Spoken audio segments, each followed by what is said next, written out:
저는 미국 디펜스 뉴스의 한국 특파원으로 20년 넘게 아시아 방산업계를 취재해온 기자입니다. 그런 제가 그날을 절대 잊을 수 없어요. 2025년 부산 백스코, 차갑던 새벽 공기가 뜨거운 열기로 바뀌던 그 순간을 말이에요. 마덱스 취재차 전시장에 도착했을 때 세계 각국의 바이어들이 몰려들고 있었어요. 하지만 그 중에서도 유독 눈에 띄는 무리가 있었습니다. 하얀 해군 군복을 차려입고 위풍당당하게 걸어오는 중동인들이었죠. 그들의 중심에 모하마드 알 가리비 사우디아라비아 해군 참모총장이 있었어요. 키가 크고 눈빛이 날카로운 전형적인 군인의 풍모를 지닌 인물이었습니다.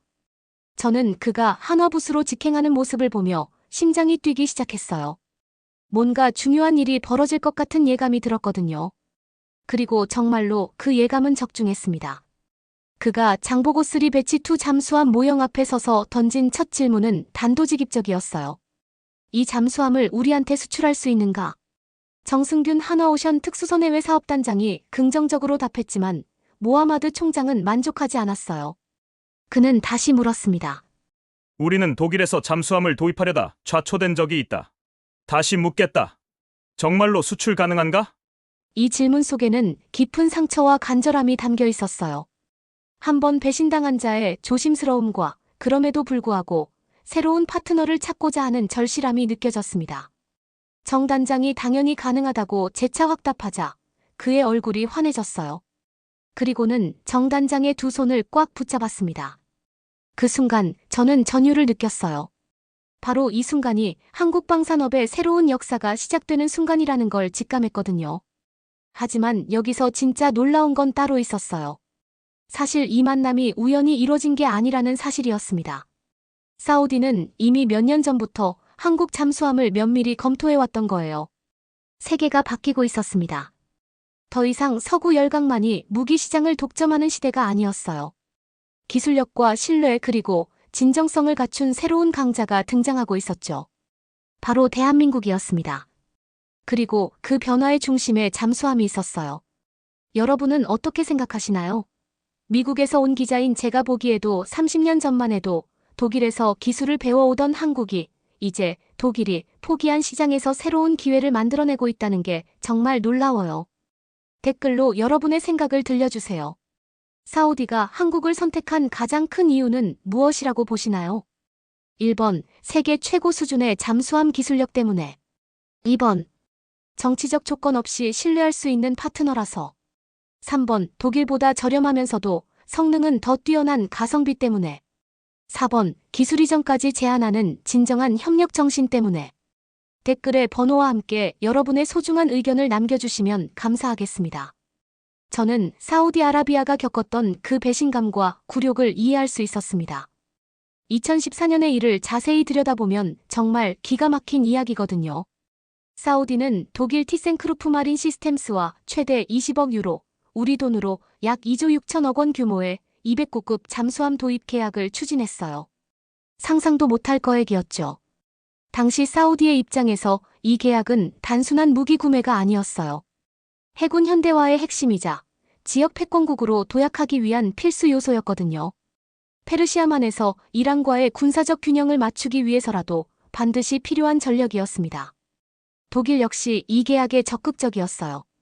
경제적으로는 물론이고 중동에서의 영향력 확대에도 도움이 되는 거대한 딜이었거든요. 양측 모두 윈윈할 수 있는 완벽한 조건이었죠. 그런데 여기서 변수가 생겼어요.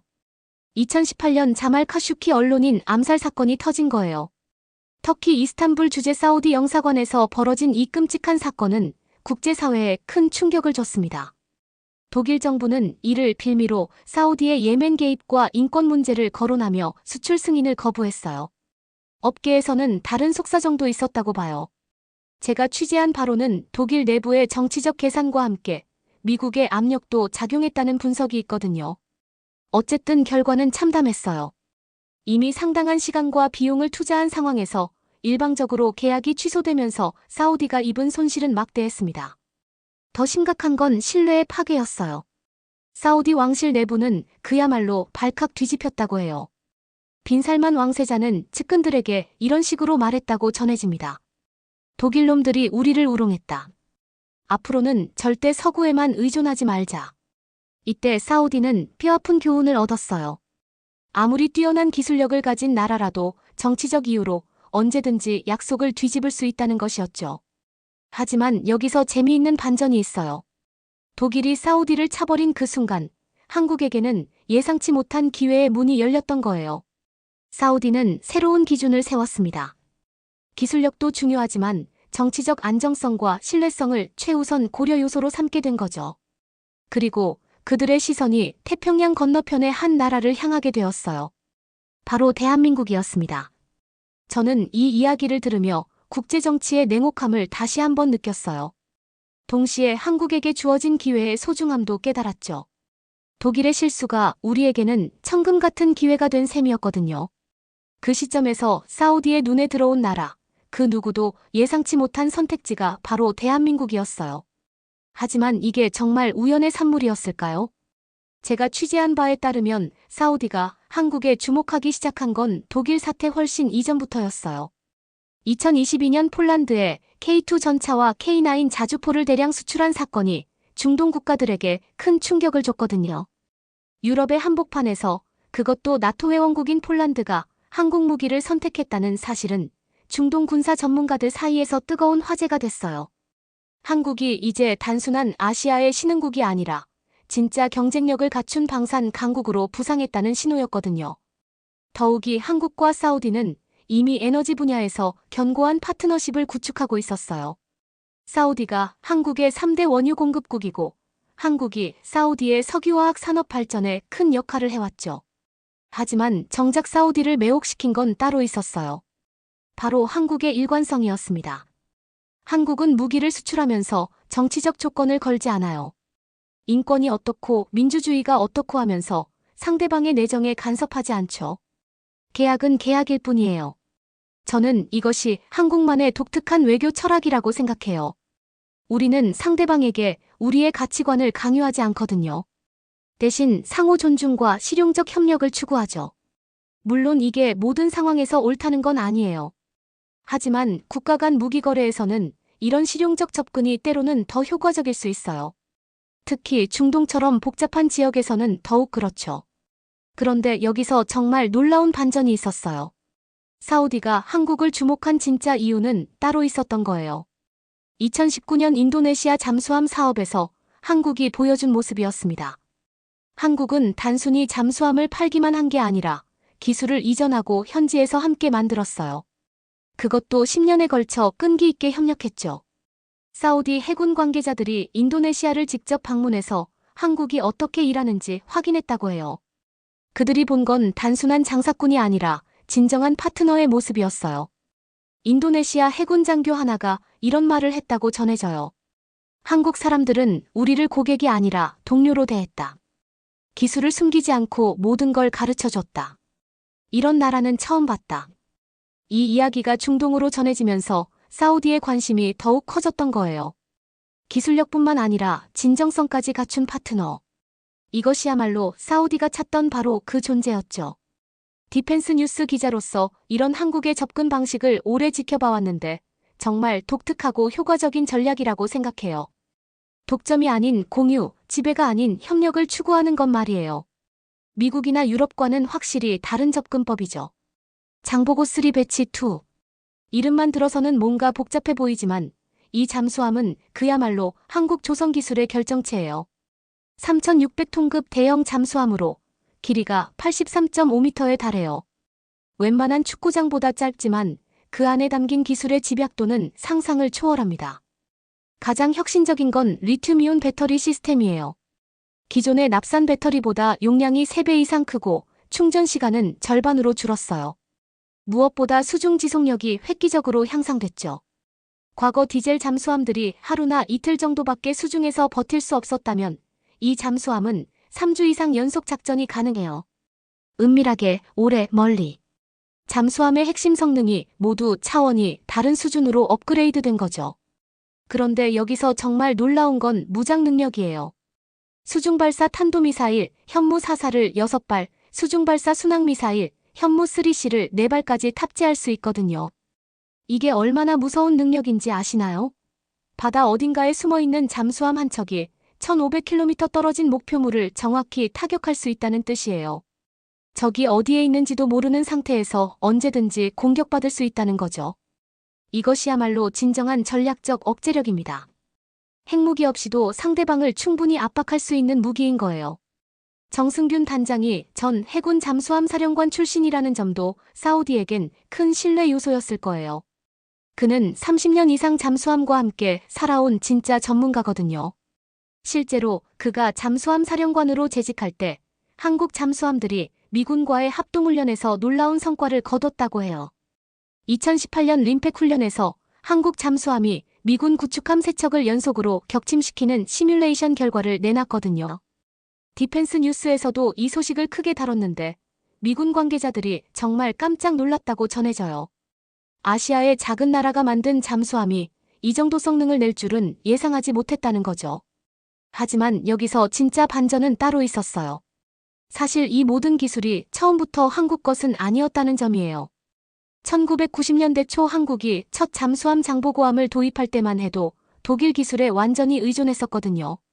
하지만 30년 만에 완전히 역전된 거예요. 이제는 독일이 한국 기술을 부러워하는 상황이 됐죠. 특히 리튬이온 배터리 기술에서는 한국이 독일을 완전히 앞질렀어요. 삼성 SDI와 LG에너지 솔루션이 개발한 배터리 기술이 잠수함용으로 응용되면서 세계 최고 수준에 도달한 거죠.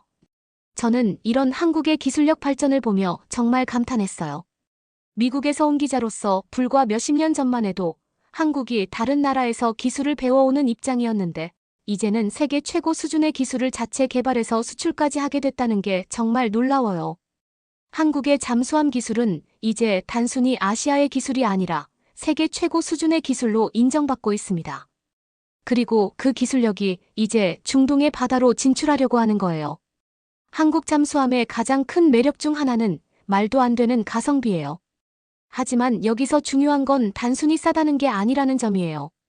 독일의 214급 잠수함이 척당 약 6억 달러인 반면 한국의 장보고 3배치2는 4억 5천만 달러 정도예요. 30% 이상 저렴하죠. 하지만 성능을 비교해보면 오히려 한국 쪽이 우수한 면이 많아요. 예를 들어 독일 214급의 수중 지속력이 2주 정도인 반면 우리 잠수함은 3주 이상 가능해요. 미사일 탑재량도 독일이 6발인데 한국은 10발이에요. 더 싸면서도 더 좋은 성능을 제공하는 거죠. 저는 이게 한국 제조업의 전통적인 강점이라고 생각해요. 합리적인 가격에 최고 품질을 제공하는 것. 자동차나 전자제품에서 보여준 그 경쟁력이 이제 잠수함에서도 발휘되고 있는 거예요. 하지만 이제는 단순한 가격 경쟁이 아니에요. 기술력 자체가 세계 최고 수준에 도달했거든요. 리튬이온 배터리만 봐도 그래요. 현재 이 기술을 보유한 나라는 한국, 일본, 프랑스 정도뿐이에요. 그런데 성능 면에서는 한국이 가장 앞서 있다는 평가를 받고 있어요. AIP 시스템도 마찬가지예요. 공기 없이도 장시간 수중 작전이 가능한 이 기술은 잠수함의 생존성과 작전 능력을 획기적으로 향상시켜요. 한국의 AIP 기술은 독일이나 프랑스에 비해 효율성이 20% 이상 높다고 평가받고 있어요. 그런데 여기서 정말 놀라운 사실 하나를 알게 됐어요. 사실 독일도 한국 기술을 은밀히 벤치마킹하고 있다는 거예요. 2023년 독일의 한 조선업계 관계자가 익명으로 한 인터뷰에서 이런 말을 했어요. 한국의 잠수함 기술 발전 속도가 너무 빨라서 우리도 따라가기 힘들다. 특히 배터리와 추진 시스템 분야에서는 이미 우리를 넘어섰다. 이런 인정을 받는다는 것 자체가 한국 기술력의 수준을 보여주는 거죠. 더욱 재미있는 건 프랑스의 반응이에요. 프랑스는 전통적으로 잠수함 강국이었거든요. 바라쿠다급 원자력 잠수함으로 유명하죠. 그런 프랑스가 최근 한국과의 기술 협력을 제안해왔다고 해요. 표면적으로는 상호 협력이라고 하지만 실제로는 한국의 리튬이온 배터리 기술을 배우고 싶어 하는 거라는 분석이 지배적이에요. 이런 상황을 보면서 저는 정말 격세지감을 느꼈어요. 불과 30년 전만 해도 한국이 독일과 프랑스 기술을 배우려고 애썼는데 이제는 그들이 한국 기술을 배우려고 하다니요. 사우디가 한국 잠수함에 주목하는 이유도 여기에 있어요. 단순히 싸서가 아니라 진짜 좋아서예요. 세계 최고 수준의 성능을 합리적인 가격에 제공하는 제품이니까요. 그리고 여기에 한 가지 더 중요한 요소가 있어요. 바로 업그레이드 가능성이에요. 한국 잠수함은 모듈러 설계를 통해 향후 기술 발전에 따라 지속적으로 성능을 향상시킬 수 있어요. 이는 장기적으로 운용하는 입장에서 매우 중요한 장점이죠. 사우디아라비아는 홍해와 페르시아만이라는 두 바다를 끼고 있는 나라예요. 이 지리적 위치가 사우디에게는 축복이자 동시에 저주이기도 해요. 홍해는 수에즈 운하로 이어지는 세계 해운의 핵심 통로이고, 페르시아만은 전 세계 석유의 40%가 지나가는 에너지 생명선이거든요. 하지만 바로 이 때문에 각종 위협도 끊이지 않고 있어요. 최근 예멘의 후티 반군이 홍해에서 상선들을 공격하는 사건이 빈발하고 있어요.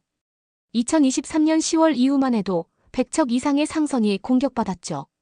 이로 인해 전 세계 물류비가 30% 이상 오르는 상황이 벌어졌어요. 사우디 입장에서는 정말 심각한 문제예요. 자국 경제의 생명선이 위협받고 있는 거거든요. 더 큰 문제는 이란과의 지역 패권 경쟁이에요. 이란은 페르시아만에서 소형 고속정과 잠수정, 기뢰 등 비대칭 전력으로 계속해서 위협을 가하고 있어요. 2019년 호르무즈 해협에서 벌어진 유조선 공격 사건을 기억하시나요? 그때 전 세계 유가가 하루 만에 10% 넘게 폭등했어요. 바로 이런 상황이 언제든지 반복될 수 있다는 거죠. 이런 상황에서 사우디는 수중에서 은밀하게 작전할 수 있는 잠수함의 필요성을 절감하고 있어요. 수상 전력만으로는 한계가 있거든요. 그런데 여기서 정말 흥미로운 변화가 하나 있어요. 사우디가 단순한 방어가 아닌 공세적 해양 전략을 구상하고 있다는 점이에요. 사우디의 비전 2030 계획에 따르면 홍해 연안에 네옴시티라는 거대한 미래 도시를 건설하고 있어요. 총 5천억 달러를 투입하는 인류 역사상 최대 규모의 프로젝트죠. 이 프로젝트가 성공하려면 홍해의 안정이 절대적으로 필요해요. 그래서 사우디는 홍해를 사실상 자국의 내해로 만들겠다는 야심찬 계획을 세우고 있어요. 여기서 잠수함의 역할이 중요해져요. 잠수함은 단순한 공격 무기가 아니라 적의 해상 활동을 견제하고 자국의 해상 교통로를 보호하는 전략적 억제 수단으로 작용하거든요. 더 나아가 사우디는 홍해에서 이집트, 수단과 연합하여 해양 동맹을 구축하려는 구상도 가지고 있어요. 이 경우 한국산 잠수함이 이 동맹의 핵심 전력이 될 수 있다는 거죠. 저는 사우디의 이런 전략적 판단이 매우 현명하다고 생각해요. 과거처럼 육상 전력에만 의존할 수는 없는 시대가 됐거든요. 바다를 지배하는 자가 미래를 지배한다는 말이 있잖아요. 사우디도 이제 그 중요성을 깨달은 거죠. 그리고 한국 잠수함이 바로 그 꿈을 실현해줄 수 있는 열쇠가 되는 거예요. 하지만 여기서 예상치 못한 복병이 하나 있어요. 바로 이집트의 반응이에요. 이집트도 최근 독일로부터 잠수함을 도입했는데 사우디가 더 성능 좋은 한국 잠수함을 들여오면 지역 내 군사 균형이 깨질 수 있다고 우려하고 있어요. 하지만 이것조차도 한국에게는 새로운 기회가 될 수 있어요. 이집트도 결국 한국 잠수함에 관심을 보일 수밖에 없을 테니까요. 한국은 무기를 수출하면서 정치적 조건을 걸지 않아요. 이게 얼마나 소중한 가치인지 독일의 배신을 당한 사우디는 누구보다 잘 알고 있어요.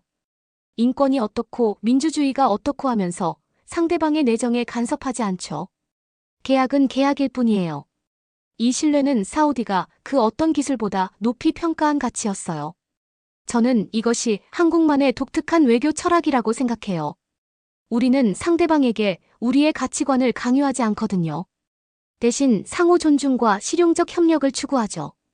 이런 한국의 접근 방식은 과거 우리가 겪었던 경험에서 나온 것 같아요. 한국전쟁 때 미군이 우리를 도와줬지만 그 과정에서 여러 정치적 압력도 받았거든요. 그런 경험이 있기 때문에 다른 나라에 똑같은 압력을 가하지 않으려는 건 아닐까요? 물론 이게 모든 상황에서 옳다는 건 아니에요. 하지만 국가 간 무기 거래에서는 이런 실용적 접근이 때로는 더 효과적일 수 있어요. 한국과 사우디의 관계를 보면 그래요. 우리는 사우디의 내정에 간섭하지 않고 사우디도 우리의 선택을 존중해요. 그 바탕 위에서 서로에게 도움이 되는 협력을 하는 거죠. 에너지 분야에서도 그랬어요. 1970년대 중동 건설 붐 때부터 한국과 사우디는 꾸준히 협력해왔거든요. 현대건설이 사우디에서 주베일 산단을 건설하고 사우디가 한국에 안정적으로 원유를 공급하는 관계를 50년 가까이 유지해온 거죠. 이제 방산 분야에서도 그런 관계를 만들어가고 있어요. 그런데 여기서 정말 놀라운 사실 하나가 있어요. 사실 한국의 이런 중립적 자세가 중동 전체에서 큰 신뢰를 받고 있다는 점이에요. 이스라엘과 아랍 국가들 모두가 한국을 신뢰하고 있거든요. 양쪽 모두에게 공정하게 대해왔기 때문이에요. 이런 나라는 전 세계에서 찾기 힘들어요. 최근 UAE가 한국에 천공방공 시스템을 주문한 것도 같은 맥락이에요. UAE는 이스라엘과 수교한 첫 번째 아랍 국가인데 그런 UAE가 한국 무기를 선택한 거죠. 이스라엘이 전혀 불편해하지 않았어요. 반대로 사우디가 한국 무기를 도입해도 이스라엘이 문제 삼지 않을 거예요. 한국을 신뢰하고 있으니까요. 이런 독특한 위치는 한국만이 가질 수 있는 자산이에요. 미국이나 러시아, 중국 같은 강대국들은 절대 가질 수 없는 중립성과 신뢰성이죠. 더욱이 한국은 기술을 숨기지 않아요. 사우디가 원한다면 상당 부분의 기술을 이전하고 현지에서 함께 만들 준비가 되어 있어요. 이는 사우디의 비전 2030 계획과 완벽하게 맞아떨어지는 제안이에요. 사우디는 단순히 완제품을 수입하는 것보다 자국 내에서 생산 능력을 갖추는 것을 선호하거든요. 최근 사우디 내부에서 나온 말에 따르면 빈살만 왕세자가 이런 지시를 내렸다고 해요. 앞으로는 무기를 사더라도 우리가 만들 수 있는 능력을 갖춰야 한다. 기술 이전이 없는 계약은 하지 말라. 한국은 바로 이런 사우디의 요구를 충족시킬 수 있는 거의 유일한 파트너예요. 게다가 한국은 기술을 숨기지 않습니다. 이 부분이 정말 놀라웠어요.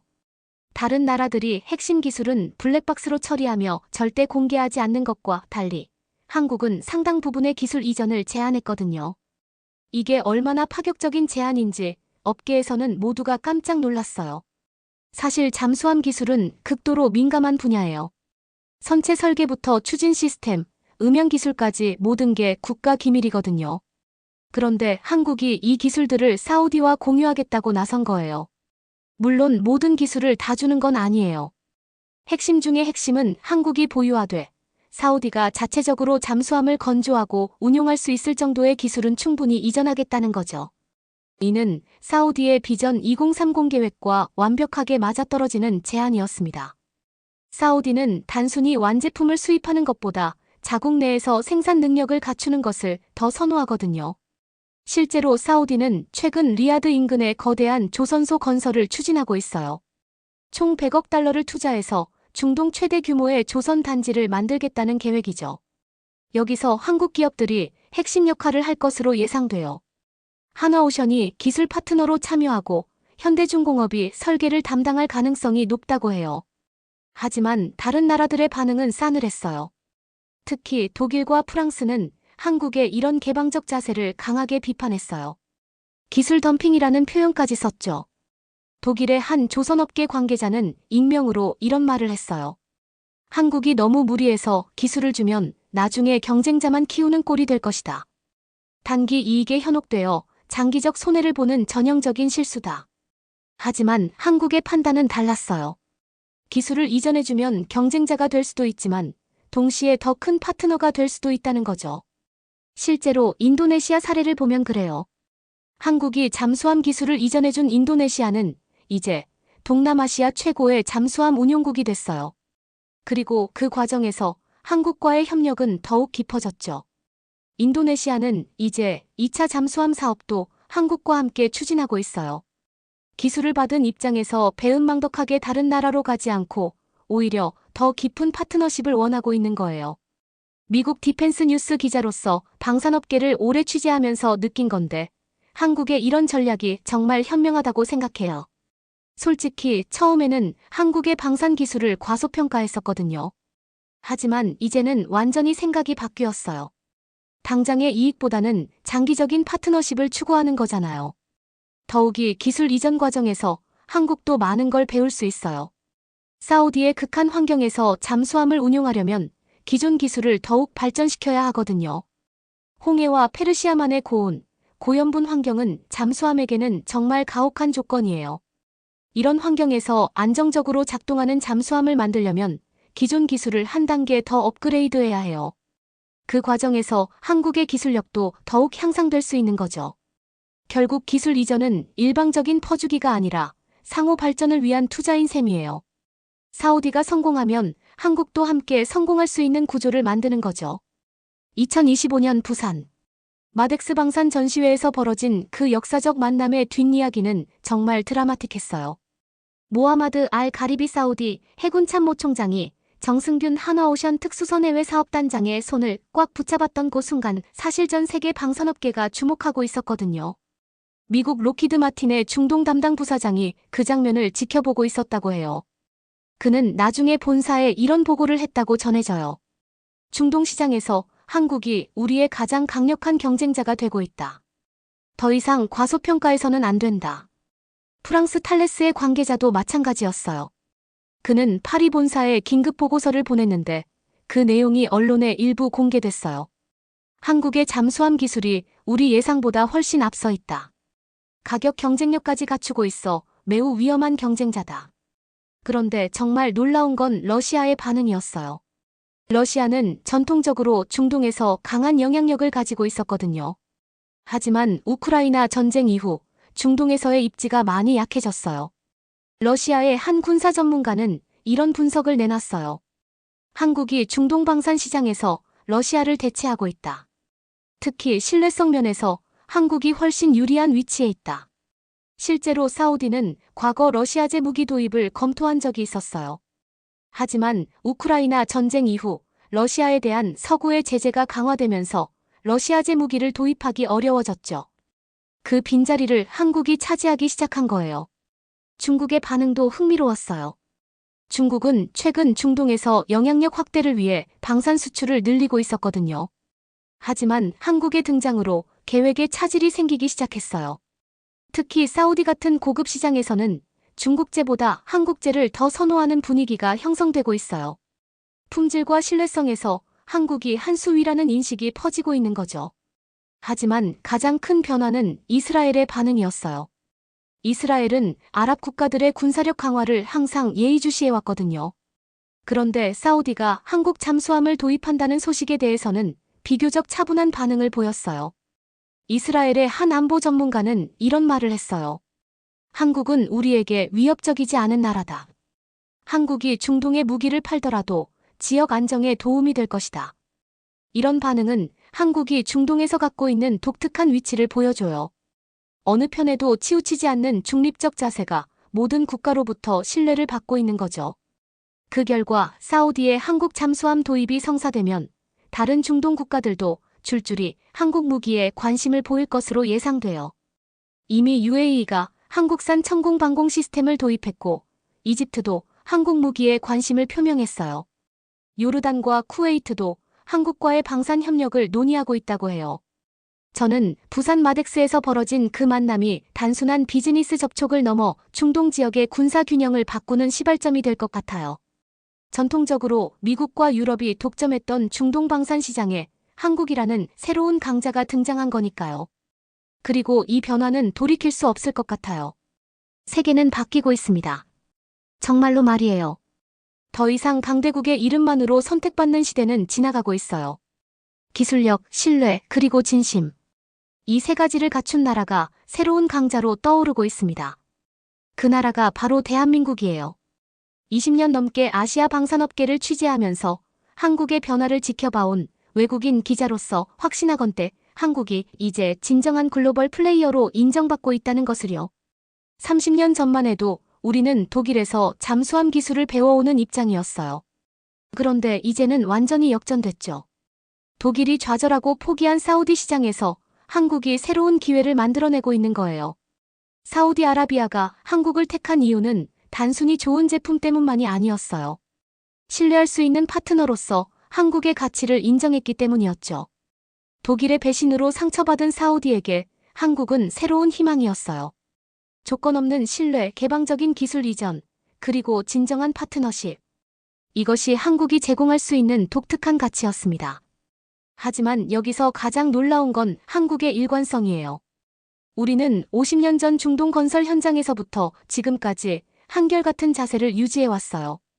정치적 조건을 걸지 않고 약속을 지키며 상대방을 존중하는 태도 말이에요. 그 결과가 바로 지금의 성과인 거죠. 이제 우리는 무기를 만드는 나라가 아니라 파트너를 만드는 나라로 불리고 있어요. 단순히 제품을 파는 게 아니라 함께 성장할 수 있는 관계를 만들어가는 거죠. 모하마드 알 가리비 해군 참모 총장이 정승균 단장의 손을 붙잡았던 그 순간. 그 순간이 한국 방산업의 새로운 미래를 열어젖힌 순간이었습니다. 한국의 바다에서 시작된 잠수함 기술이 이제 중동의 바다를 지키게 될 날이 머지않았어요.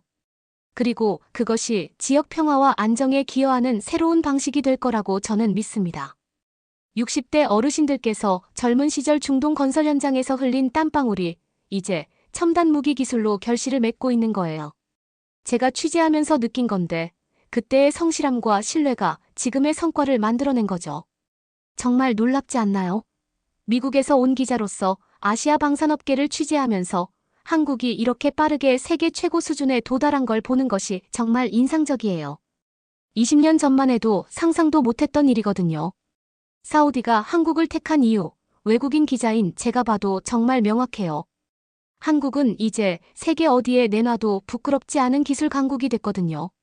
1970년대 중동 건설 현장에서 한국인들이 흘린 땀방울이 이제 첨단 무기 기술로 결실을 맺고 있는 걸 보니 정말 감동적이에요.